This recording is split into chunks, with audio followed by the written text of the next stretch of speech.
Hello and good afternoon. Good afternoon. On behalf of myself and 50Forward, we extend a warm and hearty welcome to each of you present at 50Forward Noel Center here in Nashville. Today we are excited to celebrate Women's History Month by honoring the incredible legacy of Black Greek Sororities in the United States and their service as so many communities, serving so many communities in so many different ways.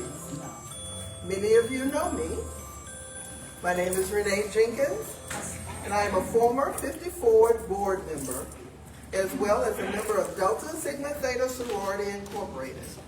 And I am proud to say that this year, I will celebrate 20 years as a member of the Nashville Alumni Chapter of Delta Sigma Theta Sorority Incorporated. My father taught me in the importance of giving back to the community as a small child. So my adult years were spent in organizations and on boards where I could and did support a mission, ministry that gave voice to those who do not have a voice. Founded in 1956, 50Forward supports, champions, and enhances life for those 50 and older, and serves close to 20,000 older adults annually through a wide variety of programs and services. 50Forward is also a proud National Community Engagement Partner for the National Institutes of Health's All of Us research program. If you haven't yet heard, All of Us seeks to change the future of healthcare by advancing precision medicine.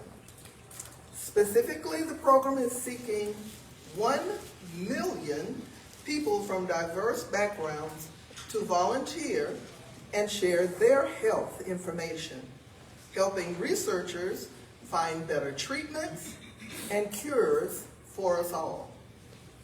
Over 750,000 have enrolled so far, with 80% of those coming from underrepresented communities. You can learn more and even join by visiting the website of joinallofus.org/50forward. So your presence today is appreciated and applauded as we celebrate not only outstanding women, but Black sororities, the accomplishments of all of them and of 50Forward. I'd like to have a moment of privilege and ask that all members, all of my D9 sisters, my divine 9 sisters, please stand.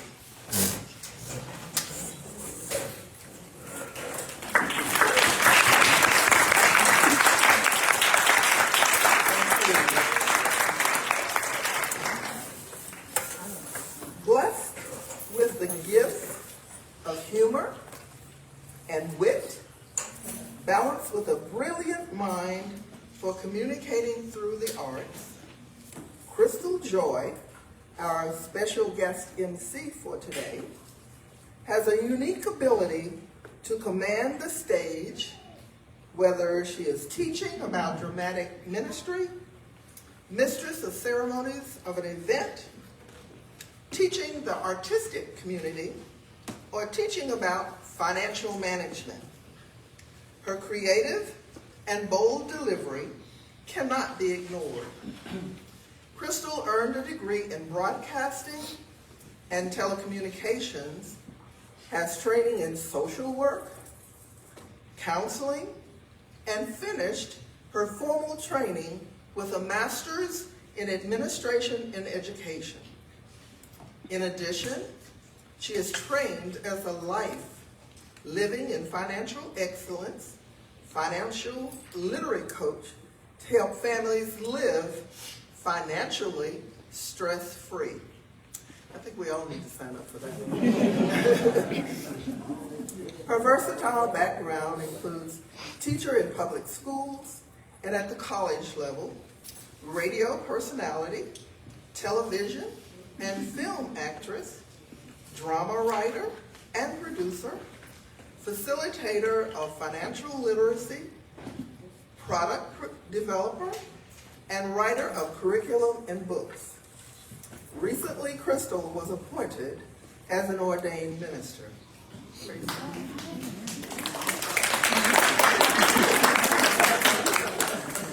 As an accomplished author, her recently released book titled Who Art in Heaven, and art is all capitalized, Conceptual Strategy of Arts and Academics for Ministry Leaders, is now available as an ebook or in paperback on multiple sites as well as Amazon. Please join me in welcoming Crystal Joy.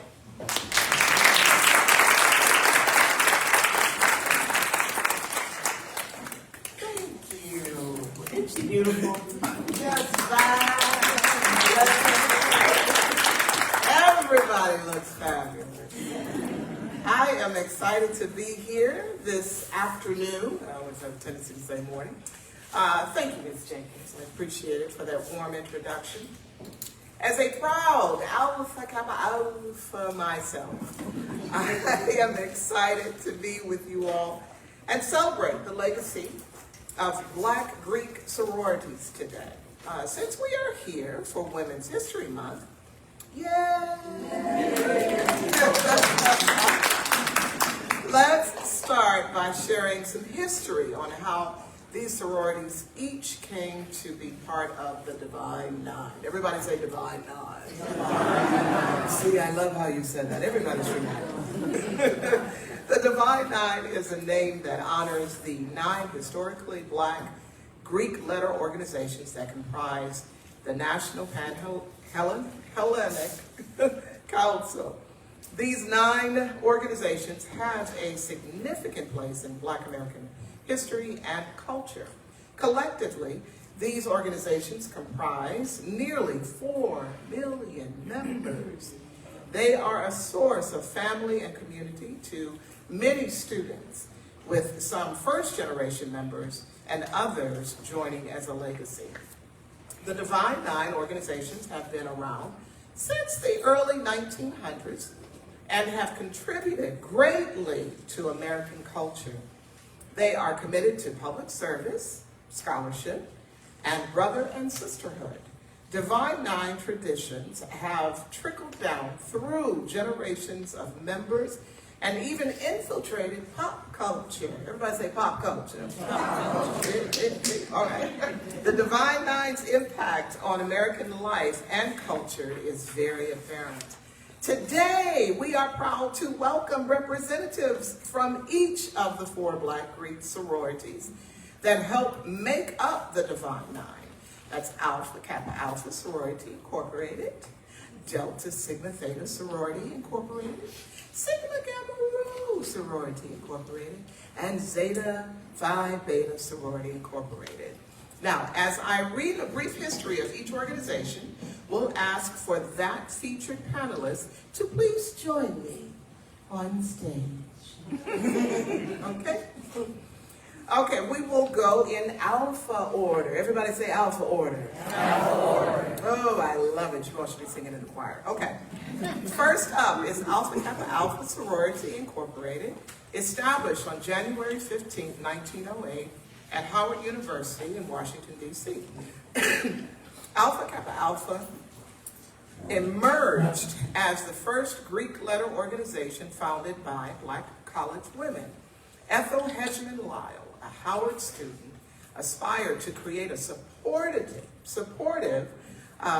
network for women sharing similar goals, to uplift one another and leverage their talents for the greater good. Isn't that wonderful? Collaborating with several other women, Lyle initiated the drafting of a constitution and finalized the official name, motto, and colors. Alpha Kappa Alpha's mission includes working to cultivate and encourage high scholastic and ethical standards promote unity and friendship among college women, and to be of service to all mankind. Isn't that nice? Okay. Delta Sigma Theta Sorority Incorporated is a historically African-American sorority. See, they stand out strong, honey, because she sits on her own table. She's for everybody else. Okay? I love her. You look beautiful. Absolutely gorgeous. The organization was founded by college-educated women dedicated to public service with an emphasis on programs that assist the African-American community. Delta Sigma Theta was founded on January 13, 1913, by 22 women at Howard University. Membership is open to any woman, regardless of religion, race, or nationality. Delta Sigma Theta sorority is committed to the constructive development of its members and to public service with a primary focus on the Black community. Cool beans, I love it. And the colors look gorgeous too, darling. All right, next up, Sigma Gamma Rho Sorority Incorporated. Sigma Gamma Rho Sorority Incorporated was founded on November 12, 1922 at Butler University in Indianapolis, Indiana, by 7 female educators. Sigma Gamma Rho Sorority's mission is to enhance the quality of life for women with their families in the U.S. and globally through community service and civil and social action. And rounding us out is Zeta Phi Beta Sorority Incorporated. Charles Taylor, a member of Phi Beta Sigma fraternity, approached Howard University student Arizona Cleaver about her interest in forming a sister organization. Despite the presence of 2 sororities on Howard's campus, Cleaver believed there was room for one more. Following discussions, a meeting convened and resulted in the decision to establish a new organization. Zeta Phi Beta swiftly obtained approval from Howard University, marking the beginning of the campus's 3rd Black sorority on January 16, 1920. There was a lot going on in the early 20s, wasn't it? Zeta Phi Beta sorority is built on the ideals of scholarship, service, sisterhood, and a finer womanhood. Yes, ta-da! And members serve and advocate for justice at home and abroad. Let's welcome the ladies.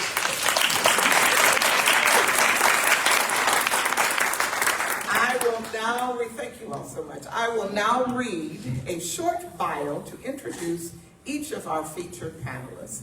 Then we'll jump in with our questions. Now, representing the Alpha Kappa Alpha sorority is Ms. Keisha Green. Keisha Green has over 26 years of experience as a registered nurse and holds an MBA with a concentration in healthcare administration. She is a certified professional in healthcare quality. Quit playing now. A certified electronic health records specialist. A certified professional in healthcare risk management. And is she what? Certified in healthcare compliance. Keisha is a spring 2021 initiate in Alpha Kappa Alpha Sorority Incorporated. She currently serves as the first vice president of the Upsilon Psi Omega chapter. Thank you so much for joining us again. Now we have Ms. Dorothy Starr. The sophisticated one that just came to the table, okay? Dorothy Starrs of Delta Sigma Theta Sorority is a native Nashvilleian, the 8th of 9 children. Wow. Hats off to your parents, okay? She attended Napier Elementary, Cameron Junior High, and graduated from Pearl Senior High School. Ms. Starnes was matriculated at Tennessee State, Tennessee A and I. All right. A and I State College. Y'all better tell me what's right. Now Tennessee State University. I feel some pride in the room. I'm not mad at you. From which she earned both her BS and master's degrees. She taught in Metro Public Schools, God bless you, for 35 years. I did 5 years and I found the exit. Then worked, not that children aren't wonderful. Okay, then worked as editor of children's theater at the literature. She said, I'm not acting. Okay, children's literature at the Sunday School Publishing Board. Thank you for correcting me. USA Inc. after retiring from Metro. Man, you've been busy.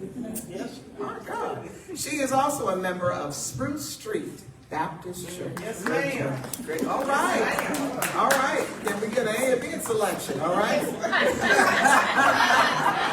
All right. Representing Sigma Gamma Rho sorority is Reverend Dr. Patricia Brock. Woo! Oh, boy. All right. She's going to bring a word in a minute, okay?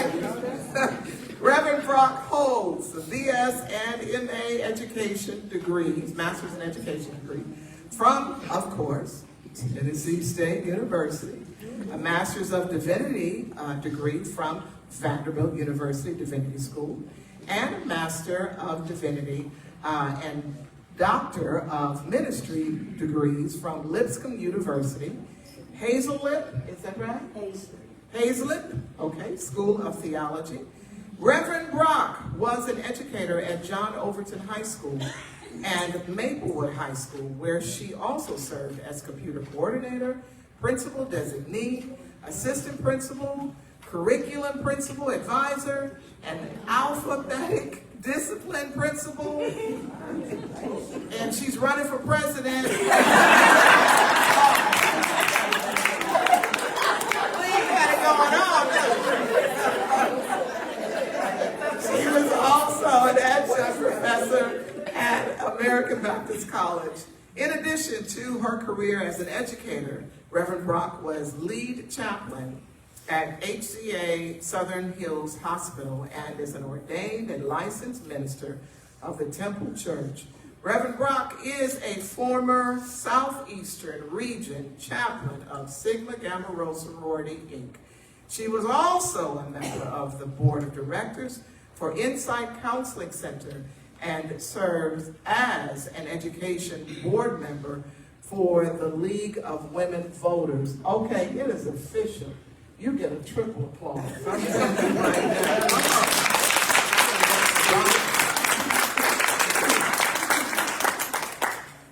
Shazam. I know. It's like, okay, I don't think I've done enough yet, all right? Right about that.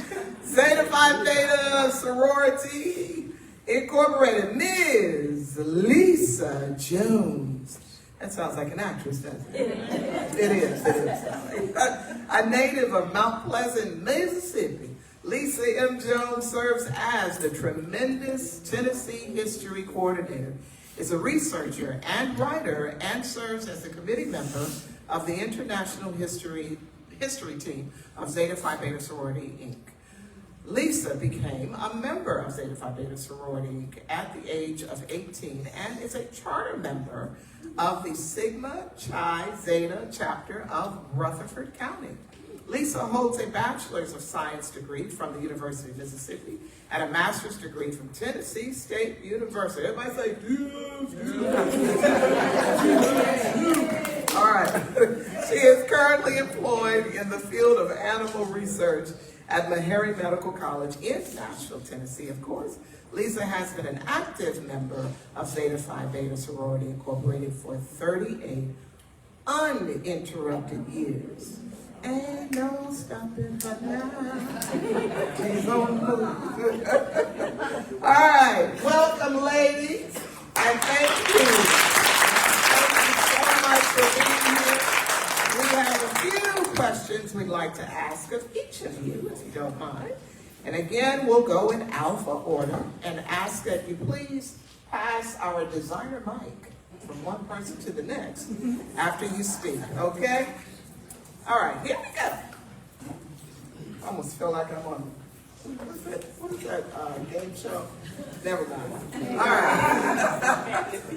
Okay, first, please tell us a little about your sorority and what made you want to play.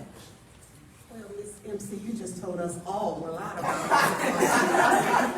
But Alpha Kappa Alpha is an international service organization. It was founded on the campus of Howard University, January 15, 1908. It is the first and finest Greek letter organization established by African-American college-educated women. We have more than 360,000 members, with graduate and undergraduate chapters in 12 countries. In addition to the mission of fostering a sisterhood, AKA was founded on a mission of service to all mankind. It's that mission that of fostering a sisterhood and making it life better for all mankind is what caused me to want to be an AKA.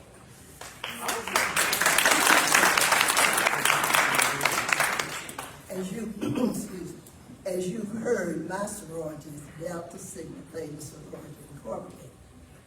It was founded in 1913 by 22 college women, also at Howard University. These 22 students wanted to use their collective strength to promote academic excellence and provide assistance to those in need.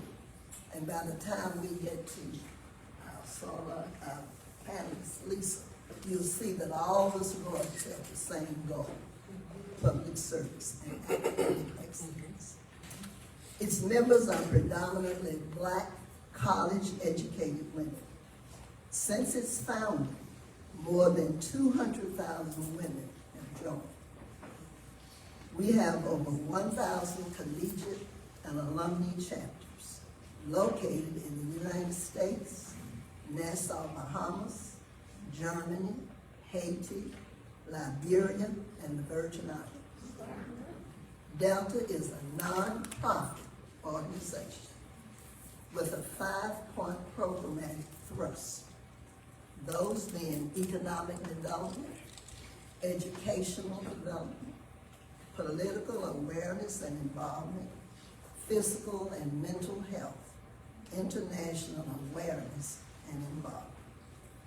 Now, the second part of the question was, what prompted me to want to become a Delta?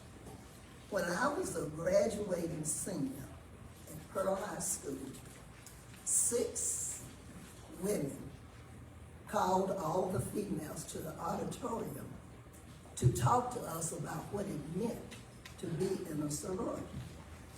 These women did such a thorough job of enlightening us about what it meant to be in a sorority.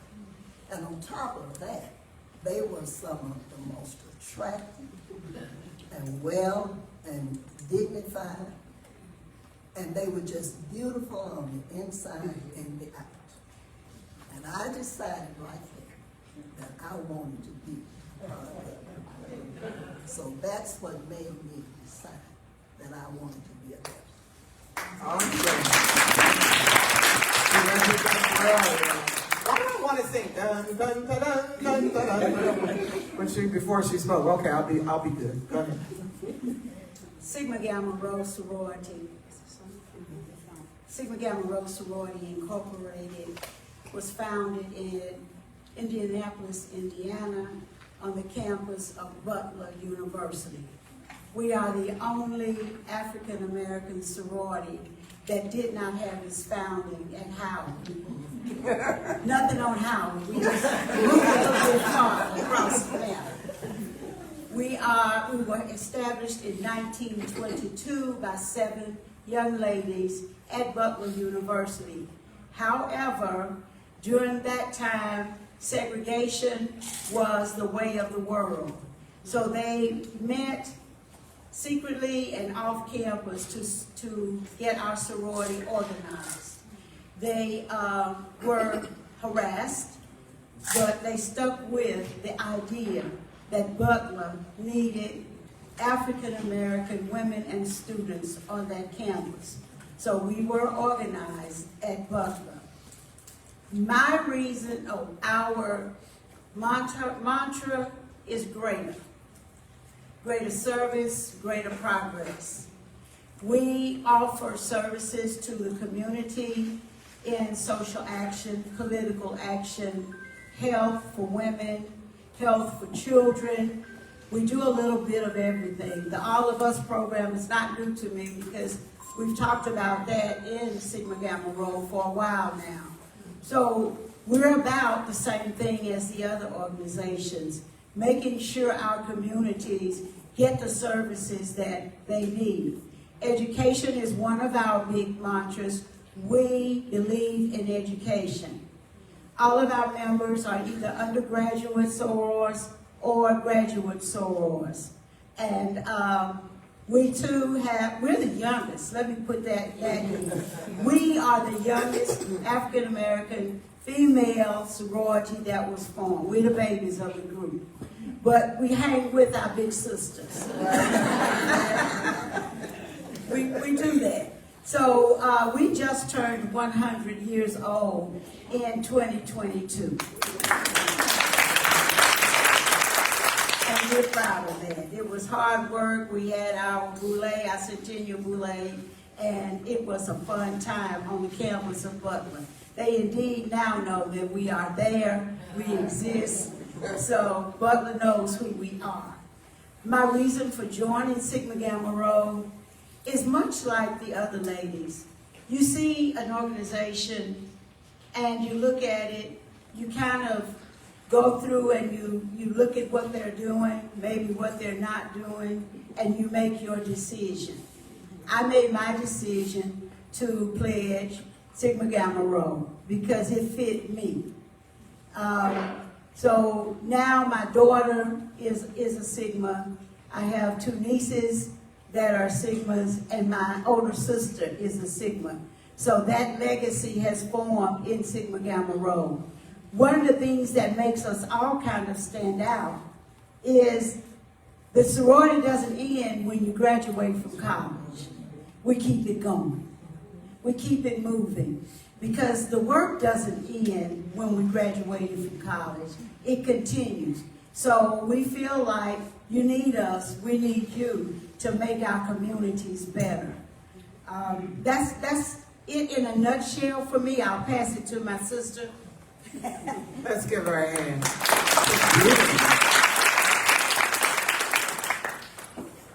I guess I have to say, see, it's a force of habit. As a former school teacher, you always want to stand up. You can stand. You gave me the mic, didn't I? 104 years ago, Zeta Phi Beta Sorority Incorporated was founded on the campus of Howard University with 5 beautiful collegiate students who made a decision that they wanted to impact their community through community service, because we are a community service action-oriented organization. That is our key focus, is to embark and reach out to our community. We stand on the principles of scholarship, sisterhood, and final womanhood. That is the one thing that Zeta Phi Beta Sorority Incorporated has a part of their principles, is final womanhood. Final womanhood, it's something that it is a lifestyle, it's how you choose to live, but that principle falls on the one thing of our faith, and we're grounded on that through Proverbs 31, and we walk that journey. In 1920, these 5 young ladies met in Mountain Hall on Howard campus, just like everybody else did. So I guess it was probably the girls' dormitory at the time. And they had an opportunity to put together a vision. But that vision was pulled and presented to one of our founders, by our fraternity brothers, Phi Beta Sigma fraternity. We are the only constitutionally bound sorority and fraternity. So therefore, that just means that we are legally sisters and brothers. We walk together in a journey that allows us to serve our community and love our sisters, as well as love our Divine Nine sisters, as well as we choose to have final womanhood in the process of doing all of that. The second part of the question is, a lot of people ask me, Lisa, why did you choose Zeta Phi Beta Sorority Incorporated? I tell people that Zeta chose me because I took an opportunity to be able to lay on my face and ask God, what is my purpose? What is it that you would like to see me do? How can I take what He has given me and pour into someone else? And I was able to do that through Zeta Phi Beta Sorority. And most people go to the meetings so that they can get the applications and everything. I sent somebody to go get mine. And I filled it out and sent it in. With all that being said, me being able to pour into Zeta Phi Beta Sorority, who has over 800,000 members as of today, and this organization being founded by 5 undergraduates who had a vision that was bigger than many of us could believe, and they left a legacy. I'm proud to say that I'm a seed planter for a legacy. I have nieces, my daughter, my sister, are members of Zeta Phi Beta Sorority Incorporated, and I'm very proud to say that. And here being in Tennessee, I've been here in Tennessee for over 30 years. I've been a member of Zeta for 38 years. And as an 18-year-old, I understand how those 5 young ladies decided that I want to do this. And I've been, as stated, here in Tennessee. Tennessee is now 100 years old with membership in Zeta Phi Beta Sorority. And we just finished our centennial history book celebrating that 100 years. This month we will be 101 years old. Isn't it amazing to be 101 and you look so good? I love it. Thank you so much, ladies. Got 1 or 2 more questions. What was Greek life like for you? And can you tell us, share your favorite memories from your sorority? I actually didn't experience traditional Greek life as an undergraduate student. I was initiated into the sorority through a graduate chapter. As an undergraduate, you see the signs and you go to the information session and you learn about the sorority. In the graduate chapter, you have to be invited. You can't say, I want to be an AKA. An AKA has to see you and say, you should be an AKA. And so, I didn't experience the traditional, but I love the way that I came in. One of my favorite memories is going through the membership experience with a group of ladies who range from early 20s to mid-50s. I'm in mid-50s. But early 20s to mid-50s, but we somehow came together as if we were, didn't have those gaps in ages and in experience. So that was, I guess, my most memorable and favorite part of becoming an AKA. I love it. I love it. Our president, everybody. Greek life, I'm similar to her. I didn't experience, excuse me, the normal Greek life because I didn't live on campus. I always wanted to live on campus, but we couldn't afford it. So Greek life has given me a sense of belonging and connectivity. I lived in the city and rode the bus to Ann Arbor. After being initiated into the sorority, I looked forward to arriving on campus every morning, meeting my sisters, going to their dormitories, studying together, and just hanging out. After all, we were undergrads, 18 and 19 years old, so you know what that's like. In the alumni chapter, one of my favorite memories is when our chapter collaborated with Habitat for Humanity and built 2 houses for needy families. Oh, wonderful. She builds houses too, y'all. I too came in through the Red Chapter, and this is my 43rd year as a member of Sigma Gamma Rho Sorority.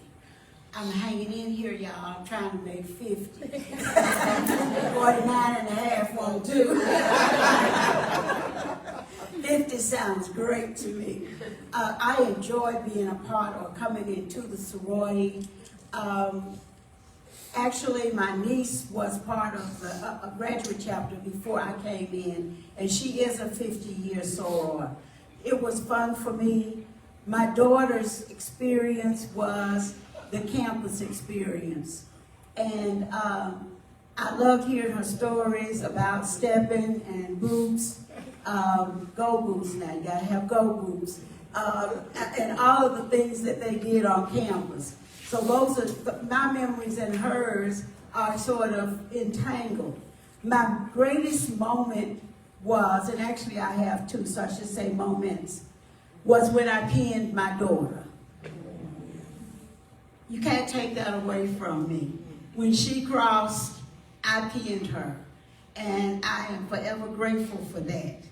And my second most happiest experience is when, as a graduate and as a chaplain in my chapter, our regional president contacted me and asked me to serve as the regional chaplain for the entire southeastern region, which covers 6 states, 2 islands, and 3 islands. We've added 1. For me, as a female in ministry, they could not have done anything to make me happier. Being a female, even ordained minister, is still difficult for women. Yep. So I remember telling my regional president, I said, you gave me something that men could never give me. I am the minister, the chaplain for women all over the southeastern region, and no one can take that from me. I simply loved it. I served for 4 years. That's as long as my term could be, and it was amazing. I actually had my own church. It just stretched out over all of these states and into the islands. Can't take that away from me.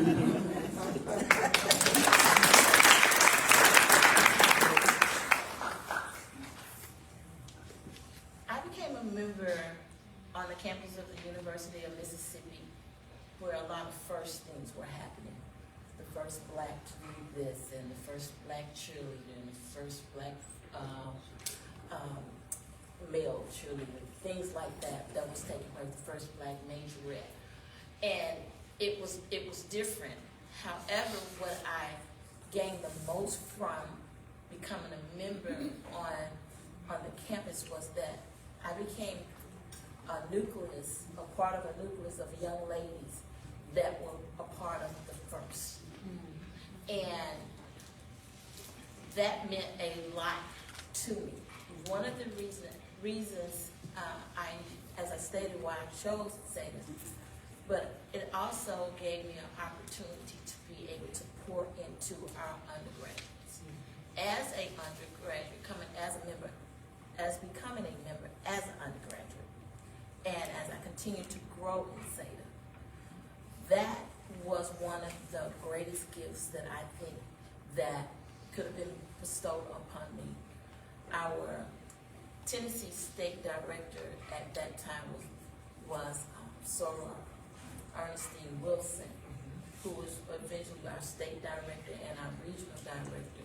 She called me one day and she said, Lisa, I would like for you to be over the undergraduates for the state of Tennessee. And with me already praying and saying, God, I want to be able to pour back into, I was given an opportunity to be able to pour into young college students, female college students, to impact their lives, not just for be within the sorority, but something that they can take with them the rest of their lives.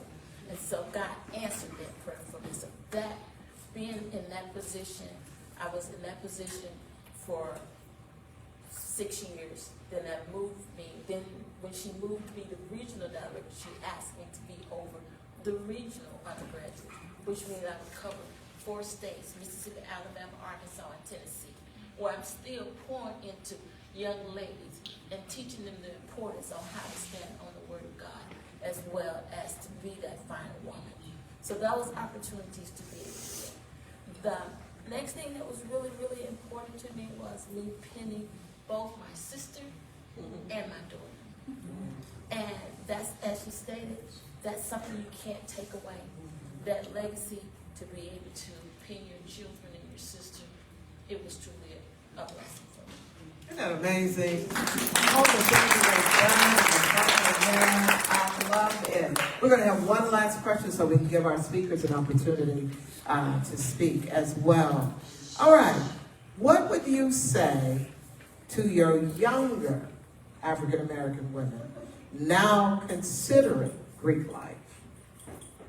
So being a member of a sorority creates a sisterhood for all of us, but it also makes one a member of what we talked about earlier, and that's the Divine Nine. I'm not going to repeat what that is, but being a part of that, let me just say sometimes it really will open doors and opportunities for you that might otherwise not be available to you. Now, I can't say that from my corporate office desk, but I can say it here, that when I'm interviewing people, when I'm talking about programs that we want people to participate in, when I'm making a decision, I do consider when I hear that there is a Divine Nine person sitting across from me. So it does allow you to be a part of a bigger organization, not just a sorority that you join, that can open opportunities. I love the connectedness. Isn't that wonderful? Okay. If I were going to give advice to a young lady considering joining a sorority, I would advise and encourage them to consider a sorority that stresses high moral standards, higher education, public service, and to be committed. Now, we join a lot of clubs and so forth because it's the thing at the time. But in a sorority, you make a lifetime commitment. Also, I apprise them of the fact that Greek life can be very expensive. I have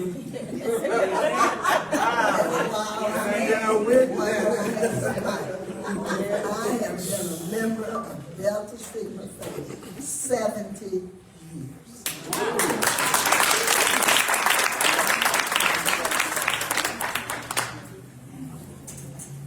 I would say to a young lady, if you're interested in becoming a part of something that lasts all your life, Greek life and being in a sorority is for you. That's something that you do. As you just heard, 70 years, 40 years, we're working on a legacy that shows how much we care about what we do. It's not a party, it's not stepping. I mean, that happens sometimes. But it's about the community at large. Being in a sorority, it requires discipline. Lots of discipline. It requires that education be at the top of your scale, because we need to be educated. And again, that's one of those things that once you get it, it's yours.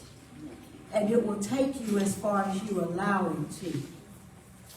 So I would impress upon a young lady that it's more than what you see. Sometimes what we just see with our eyes we can see.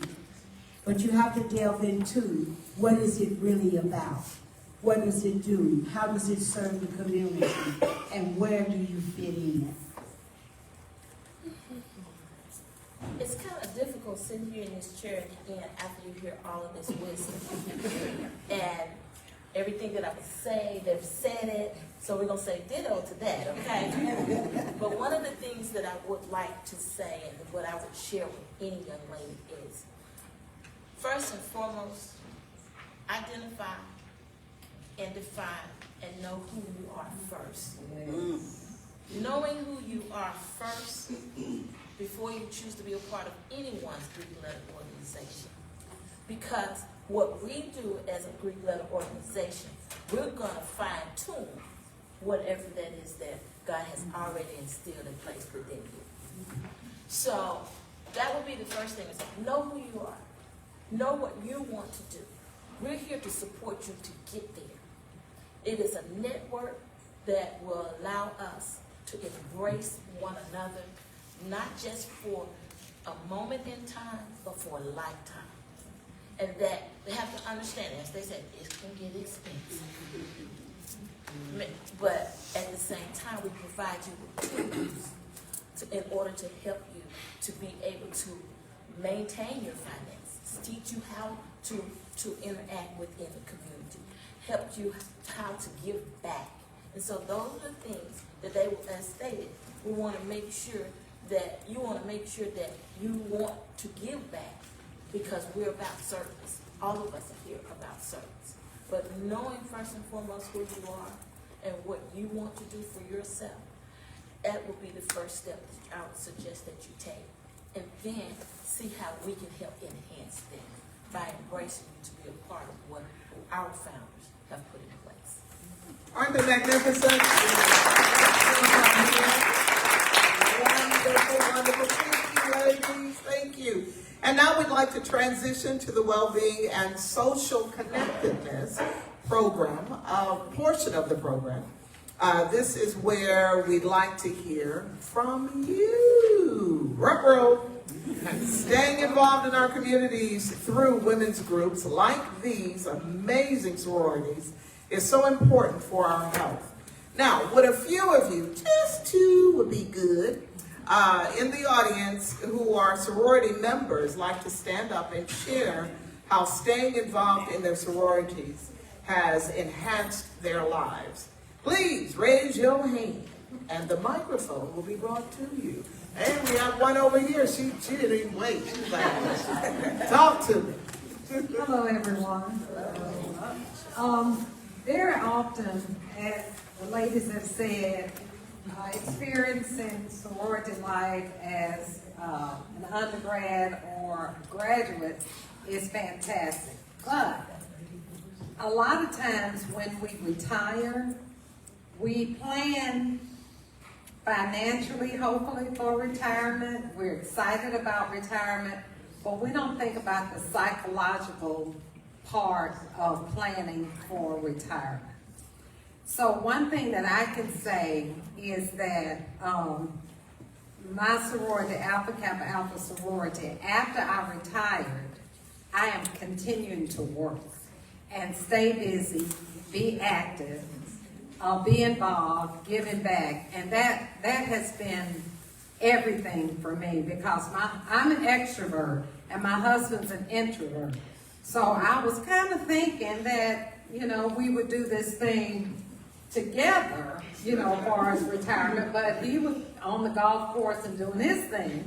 And so then having the sorority really helped me to continue to be active, be involved in the community, and have that sisterhood like they're talking about for a lifetime. That was wonderful. So one more. Come on, sweethearts.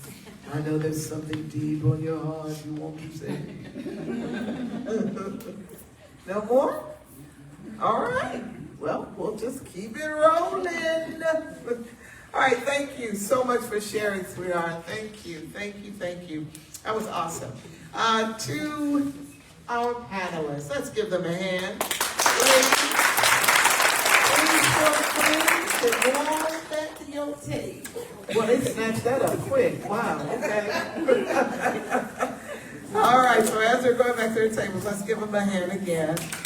Now, it's time for our Health Talk feature of the program, where we'll be highlighting some important women's health issues and the research that is ongoing to address them. I'm delighted to introduce Dr. Gretchen Campbell from KCA Neurology to speak to this. Dr. Campbell was born and raised in Birmingham, Alabama, the eldest child of a family deeply rooted in education. From the tender age of 2, her mother, a retired school teacher with over 30 years of experience, foresaw her future as a doctor. With a brother who served honorably in the Army for over 22 years before owning a diagnostic lab company in Tennessee. Good Lord, this family's power. A sister practicing neurology in Atlanta, wow, and another brother embracing the free-spirited lifestyle in Texas. Dr. Campbell, that's probably one of my buddies. Dr. Campbell's family embodies diversity and ambition. Married to an electrical engineer who transitioned into management, Dr. Campbell and her husband nurture their family with care.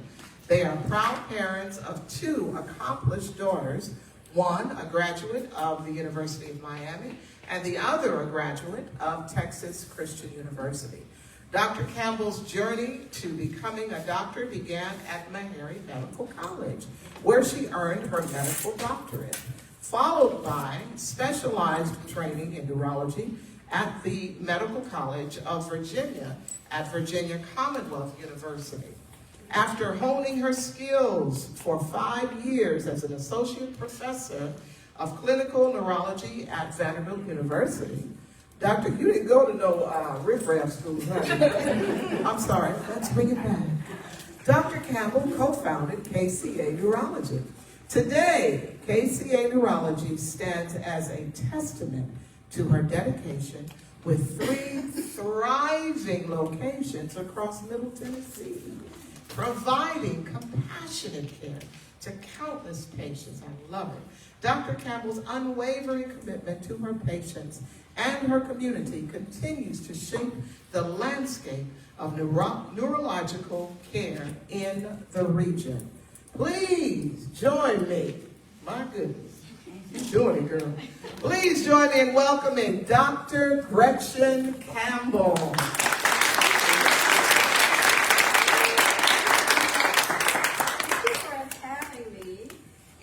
I would be remiss if I did not also say that I am also an alpha, like Kappa Alpha.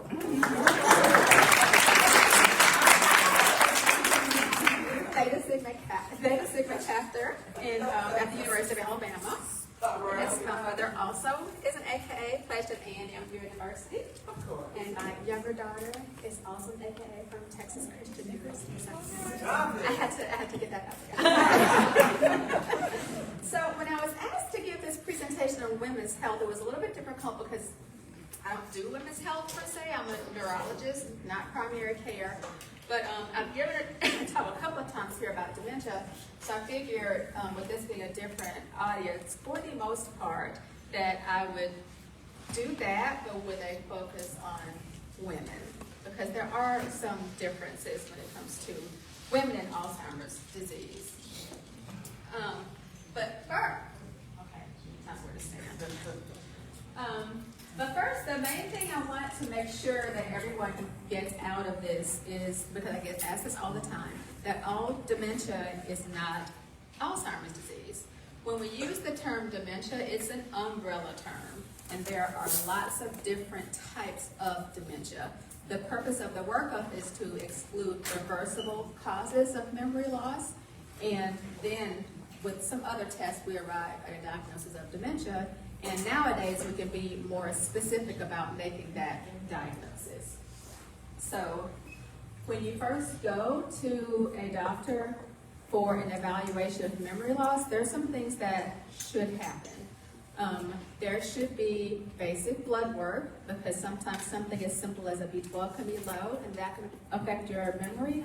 If your thyroid is low or too high, that can affect your memory. Depression is a cause of cognitive impairment. So much so that it has its own name. We call it pseudo-dementia.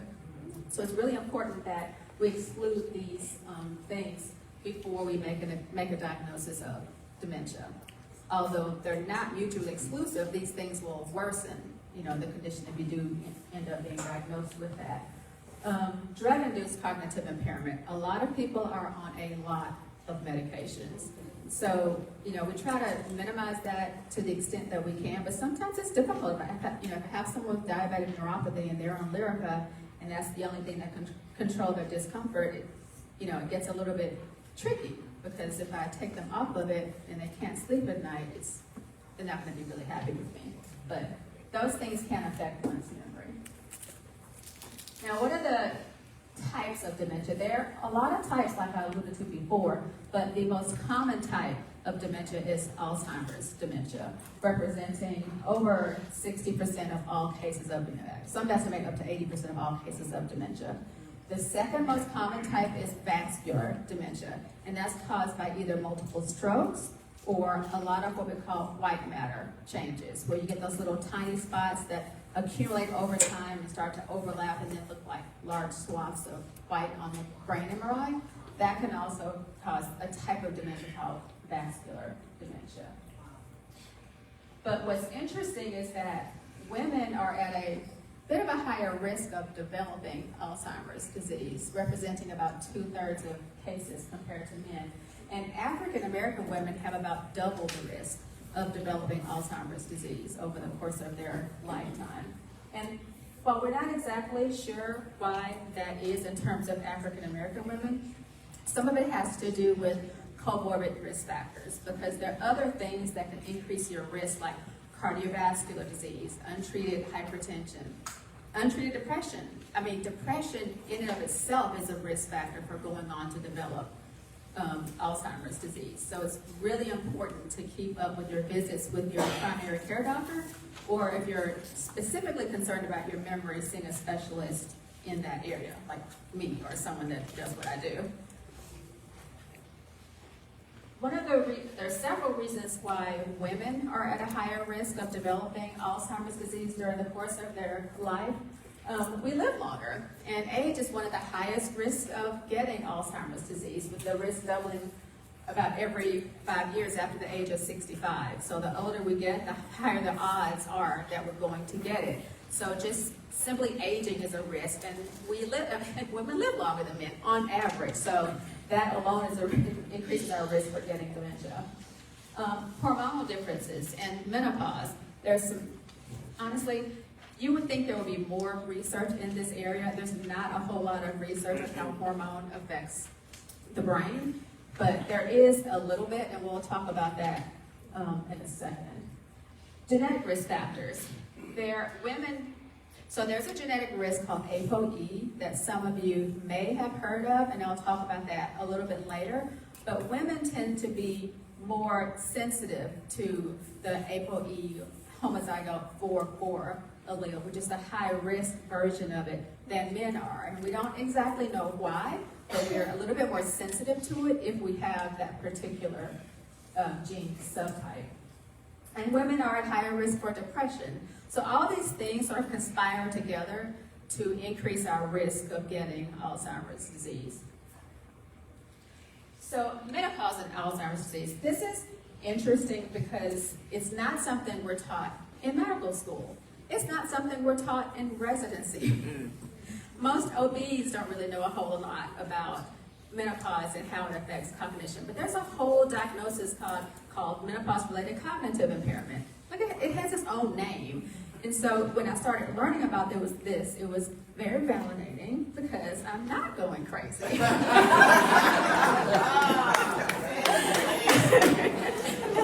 Literally, no one talks about it. No one tells you what to expect. It's like you hear about the hot flashes, you hear about the mood swings, but no one tells you about what it does to your brain.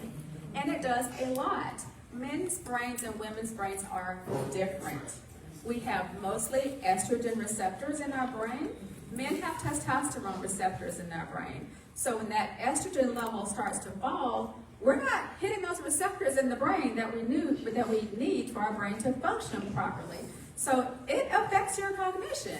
We start to have short-term memory loss, difficulties with naming things, and you think you have dementia at 50. It's just a big mess that is just not talked about at all. So there's this researcher that saw there was sort of a dearth of information when it comes to women, menopause, and dementia, and she was looking for articles addressing it, and there was nothing out there. So what she did was an interesting study looking at premenopausal, perimenopausal, and postmenopausal women and their PET scans.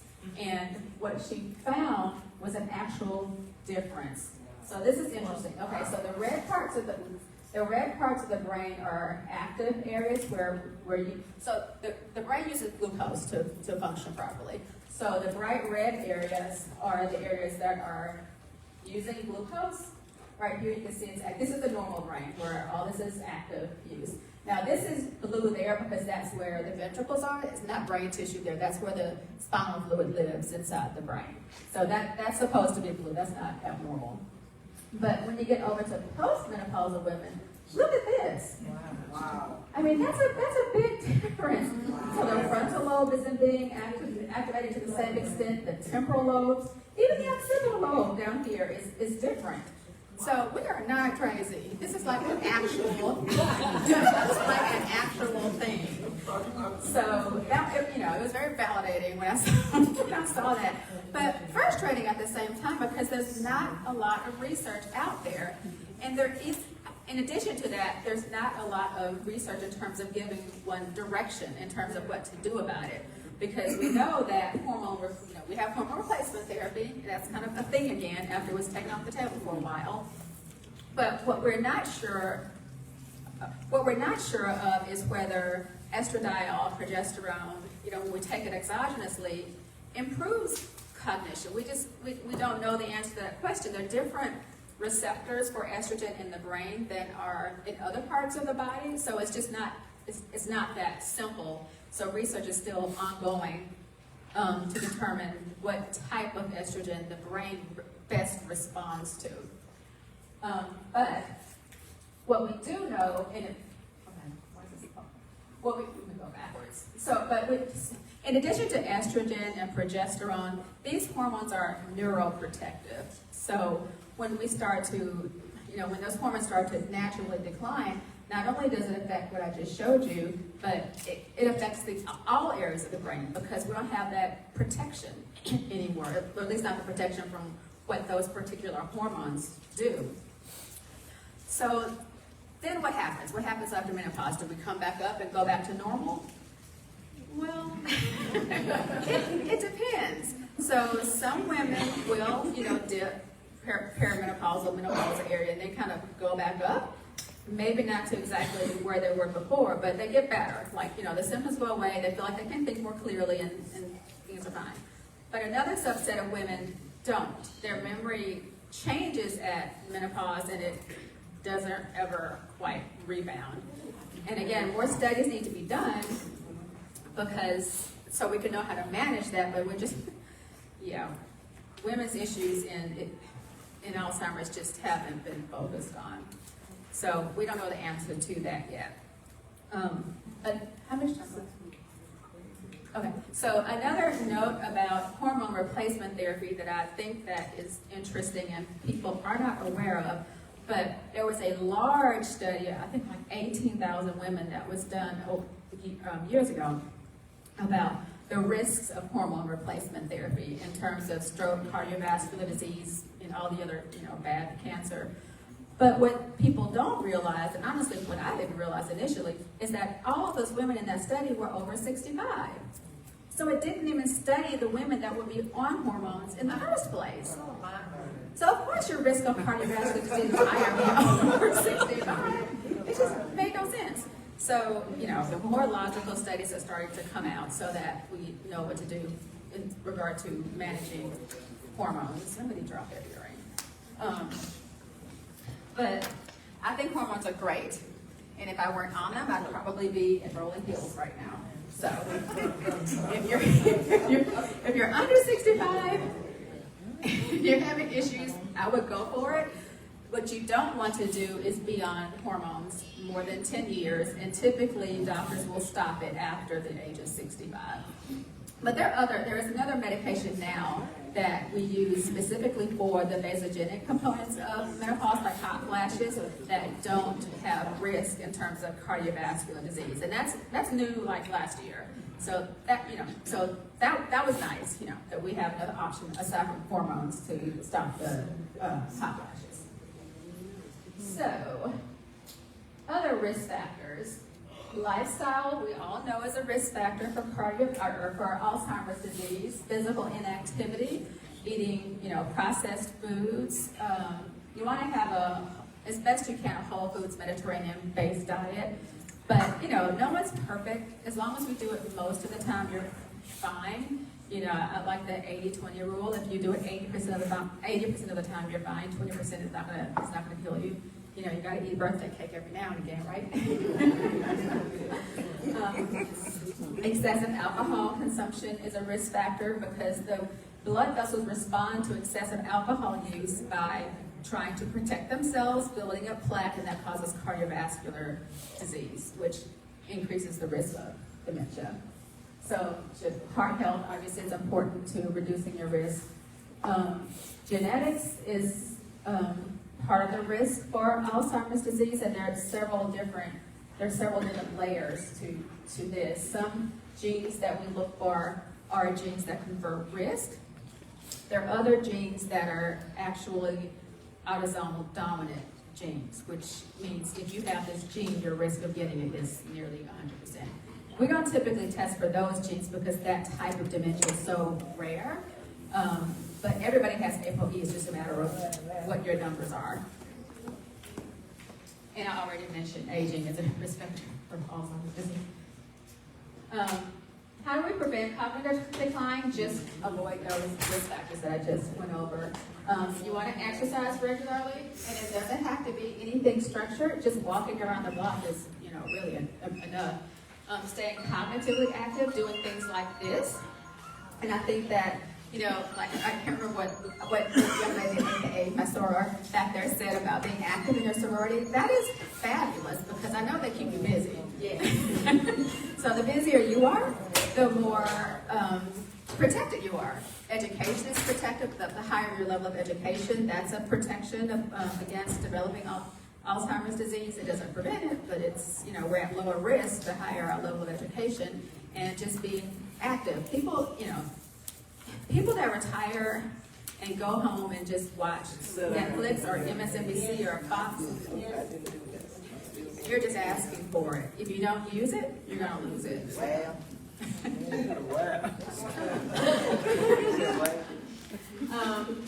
If you're smoking, just stop. There's no good reason to do that. I don't have to belabor that point.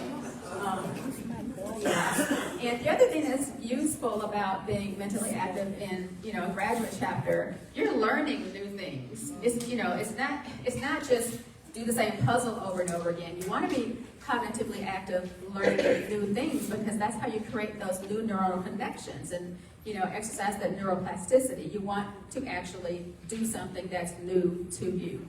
Plus, you're up and walking around, so that helps your balance and helps all sorts of things to be active. Not just in terms of reducing your risk of dementia, but lots of other things. So that's really important. In terms of the symptoms of Alzheimer's disease, everybody knows memory loss is one of them, short-term memory loss in particular. But in the beginning, you can't tell. So there's this phase that we call mild cognitive impairment, where some people just sit. They may not ever progress from there, but it's a risk for going on to developing Alzheimer's disease. But that's sort of a place marker kind of diagnosis while we're getting the workup to determine more specifically what's going on. So you probably have heard that term before, MCI, or mild cognitive impairment. With Alzheimer's disease, it's not just simple memory loss. So, for example, you may lose your keys in your house, but you shouldn't find them in your refrigerator. So if you find the keys in hot places, that's not good. That's just not, that's a whole lot that goes on with that. Difficulty with daily tasks. So this would be, things like, let's say you're the person in the house that typically pays all the bills. You're the one that stays on top of all the financial things, and you can't do that anymore. Or you don't realize it, and you're paying the same bill twice. Or you're missing a bill altogether. Or you're falling victim to scams. All of those things can be signs of something more serious going on. And these scams are very sophisticated now, so it's almost a little hard to use that as an example these days. But those are some examples, of things that were more concerning for dementia rather than normal aging. Most people with Alzheimer's have mood and personality changes. So someone that may have been pretty cooperative and also can get very irritable, and that's not their baseline personality. That's a symptom of Alzheimer's and not normal aging. So how do we make the diagnosis? So these days we can, first of all, you make sure you get a brain MRI because you don't want to miss, again, anything reversible. And there are some reversible things that we can see. We can only diagnose with a brain MRI, like normal pressure, hydrocephalus. It can cause memory loss. We treat it with a shunt. If we miss that, that's not good. So if anyone makes a diagnosis of dementia and they've never looked at your brain, you need to find somebody else. The other thing that we do nowadays, we mentioned ApoE before. That's one of the genetic tests that we do. And ApoE is a gene that provides instructions to make something called apolipoprotein E, which moves cholesterol around the body. And there are 3 different types of ApoE, 2, 3, 4. You get one from each parent. People that have 2 copies of 4, ApoE 4 are about 12 times higher in terms of risk of going on to develop Alzheimer's disease. 3, 4, the combination of 1, 3, and 1, 4 are 2 to 3 times higher than the general population for developing Alzheimer's disease. So it is a risk factor. It does not mean you're going to get it. And there are people that have it that don't have a high-risk ApoE. So it's not, it doesn't mean you're going to get it, but it's a risk factor for it. I mentioned briefly that there are genetic forms of Alzheimer's disease, and this is one that affects amyloid precursor protein. People that have a parent with this have a 50-50 chance of getting this gene, and if they get the gene, they have about a 100% chance of going on to develop Alzheimer's disease. But again, it's rare and different, and typically it starts very early, like in a person's 30s. Yeah. So how do we treat Alzheimer's disease? There are several medications that are oral on the market that some of you have heard of. Aricept, Namenda are common medications that we use. They have neurotransmitters so that more of them are around, so it helps improve short-term memory. But last year, an antibody was approved called lecanemab that binds with amyloid, which is that sticky protein that's found in the brains of people that have Alzheimer's disease. That's on the market right now. It's an infusion that's given once a month. There's some risks associated with it, so there's a series of tests that have to be done to make sure the person is appropriate for it. And aducanumab was approved earlier, but it was taken off the market because basically a bunch of controversy. So clinical research. We do a lot of research at KCA, mostly geared toward Alzheimer's disease because that's sort of my area that I am committed to. So this trial is interesting because it's looking at a concentrated form of thiamine, which is a vitamin. And it's shown promise in improving cognition in people that have Alzheimer's disease. So we are gearing up to study that. And there is another antibody trial that we're gearing up to do that doesn't bind amyloid, but it binds tau, which is inside the neurons and causes neurodegeneration. And that's the point at which you start to see symptoms of Alzheimer's disease. So there's a lot going on right now in Alzheimer's disease, which has not been the case for at least 15 years, which literally the last couple of years was the first time we've had anything new, probably in 15 years, which is, pretty good. But, things are getting better now, so hopefully we'll have a cure, or at least a very good treatment soon. That's all I have.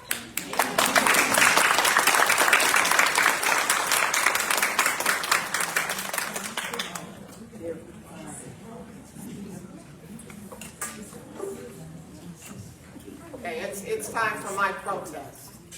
I want that slide of the brain and menopause. I've got quite a few people I'm gonna have to talk with. Okay, try to tell me I'm great. I'm going somewhere. Okay, should I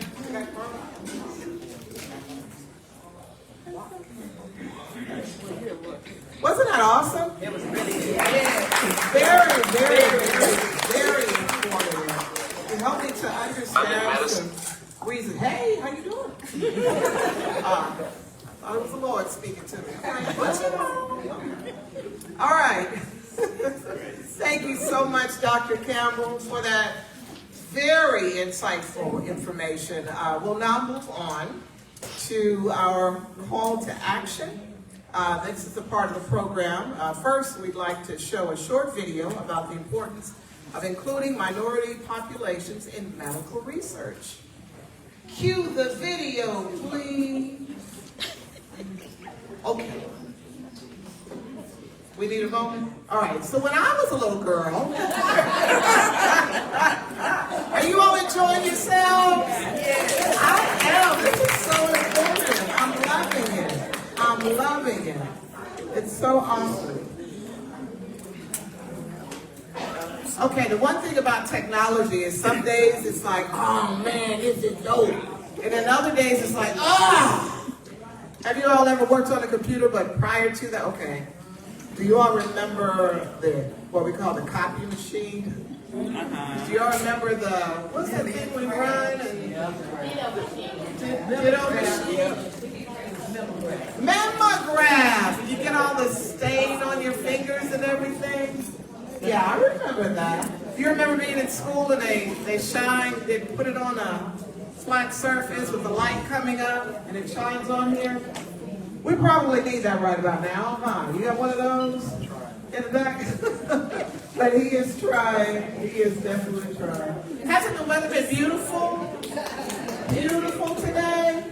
It's been gorgeous. It's been gorgeous. You ready?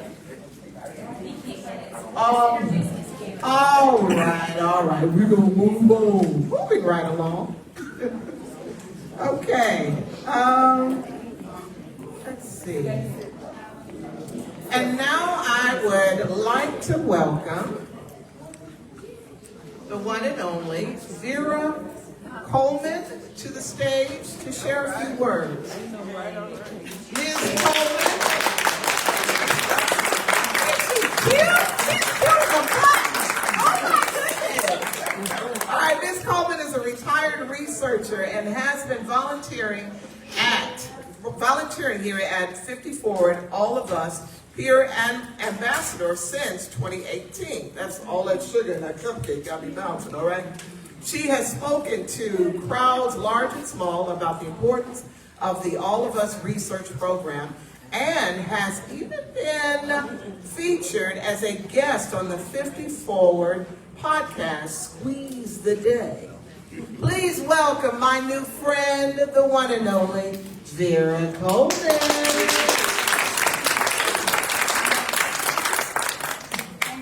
Much. One of the things that I remember when my professor told me is remember three things when you're speaking.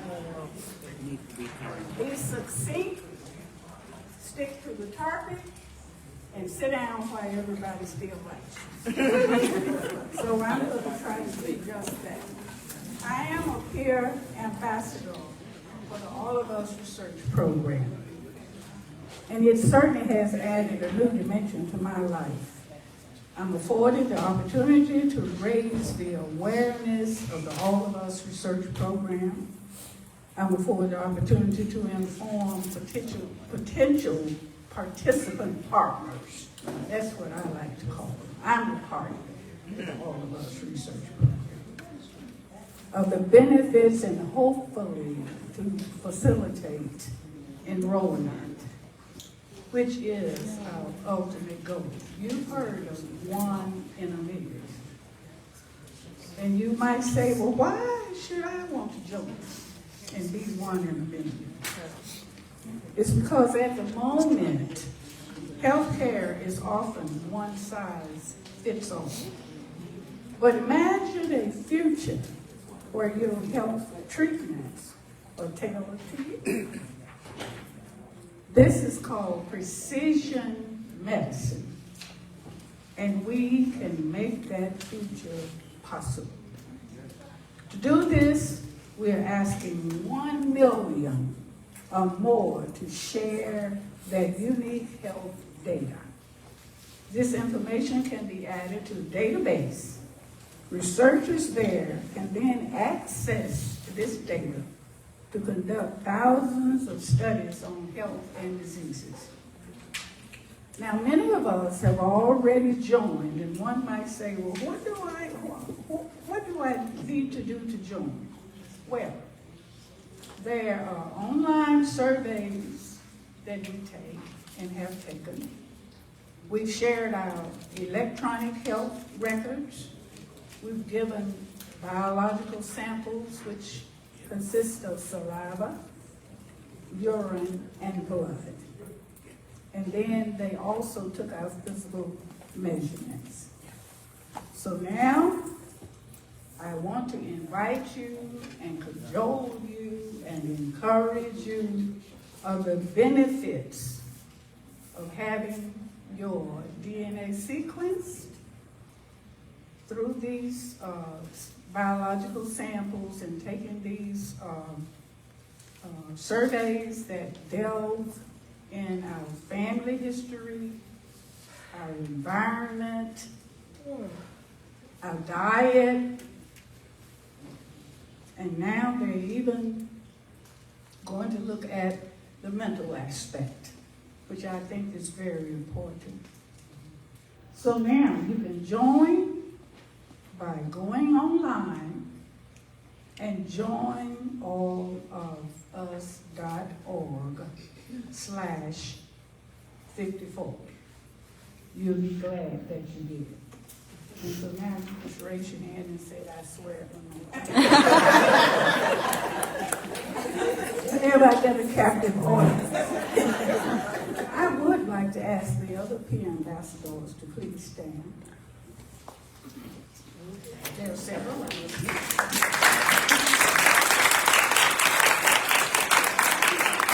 If you'd like to chat or ask questions among them, thank you so much. Thank you. You're amazing. You're amazing. Thank you so much. Thank you. I didn't know we were on Facebook. Hey, like and subscribe. Okay? All right. Wow. It has been a fun day, has it not? It's been a really fun day. I get even extra energy when I have sugar. Okay? Imagine what it would be like with coffee, too. I'll be running out of here. I have truly enjoyed my time with you celebrating the rich legacy of Black Greek Sororities in honor of Women's History Month. As we close out the program, 54 would like to thank each of our featured panelists and incredible speakers, and as well as each and every one of you today, and those of you who are on Facebook. Thank you so much. We look forward to other events in the future to come together as one. I always love that. I love how God has created us so different, so unique, but we're in the same family. Amen. The family of God. In my book, I say, you are God's masterpiece. Look at your neighbor and say, you are God's masterpiece. Doesn't that feel good? Yes, it feels scrumptious. All right? Thank you again for participating. Thank you for coming in. Thank you so much for the opportunity. I'm Crystal Joy, host of Joy in the Morning on 92Q, every Sunday morning, 9 a.m. to 1 p.m., empowering you, spirit, mind, soul, and body on 92Q. Okay? God bless you all. God bless you. Thank you so much for coming. All across the country, people are coming together to speed up what we can learn about health. The All of Us Research Program is calling on 1 million people to join us as we try to change the future of health. For your family, for future generations, for all of us. Visit joinallofus.org and find out how you can become one in a million.